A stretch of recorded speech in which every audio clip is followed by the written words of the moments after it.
সংযোগ ভালো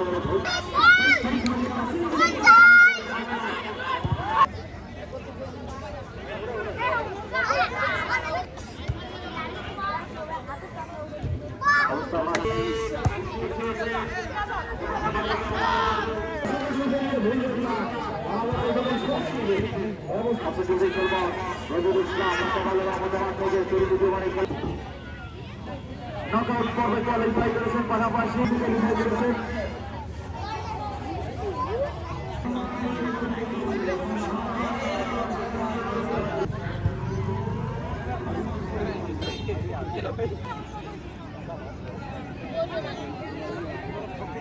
এবারে লোকমান বাপাদে ফ্রি কিক নিয়েছেন। এবারে ডান পাতা থেকে এবারে লালু উদ্দেশ্য ছিল